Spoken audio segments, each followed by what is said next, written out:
Pag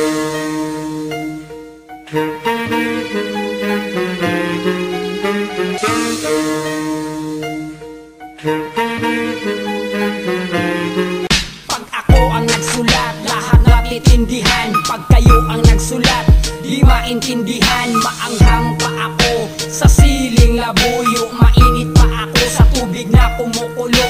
Pag ako ang nag-asinta, lahat kayo sa pool. Imposible nyo akong matalo, parang pusang kumakahol. Inyong banatan tol, walang kahulugan. Ang pinagmalaki nyong trend, binundo lang ng van. Kaalaman mong manipis, nasusuyod ko na.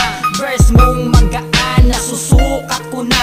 Ako ang babastos sa pagkatao mo, di mo makukuha konting respeto ko. Sa larangan na ito, mabibigo ka lang. Matalo mo ako, min mag-boxing ka na lang. Paliparan ang lawak ng utak ko, di pwedeng tularan laman ng utak mo. Na anong gawin nyo ay di matatalo. Kami ang nilalang na pinakagago.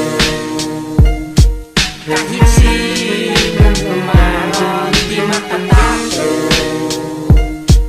Kami ang pangkat na kilala. Pakinggan nyo maigi ang lika kong alatas. Isang bersyong maikli at hindi mataas. Sing tigas ng pader at bakal na gawa.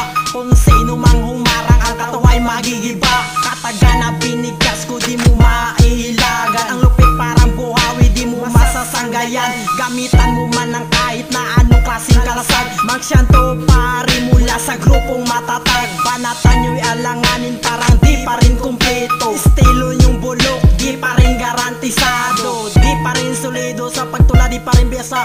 Utak na ginamit nyo'y kulang pa rin sa hasa. Mabalasik, delikado, ang talinong mabangis. Sa mga nagayarian kami ang magwawalis. Tatlong elemento parang kwadro alas. Hari ng balagtasan, don't fuck with us. Na anong gawin nyo ay di matatalo. Kami ang nilalang na pinakagago.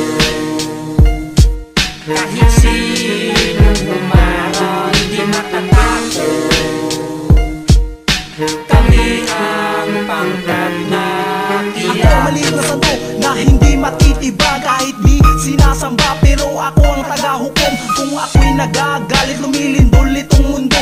Kung ako'y maiinis, bumabaha, bumabagyo ang utak ko. Sinlawak ng kalawakan ng utak mo. Katulad ng yumaangkan, mga bobo, mga tanga, mga utak talangka. Kasi wala kang ang alam, utak nyong walang laman. Parang pandisan na hangin lang ang laman. At kulang kayo sa kaalaman, pati iyong buong angkan. Yan ay itatak sa kukotin nyo at itagan nyo sa bato na ang kalaban nyo ngayon ay mabangis, matatag parang suntok ni Marquez nagpabagsak. Kay Pacquiao kami ang tunay na nabangan na naglikha ng kalamidad. Parang 11 na nagwasak sa Twin Tower at pagsabog ng Baghdad. Na anong gawin nyo ay di matatalo.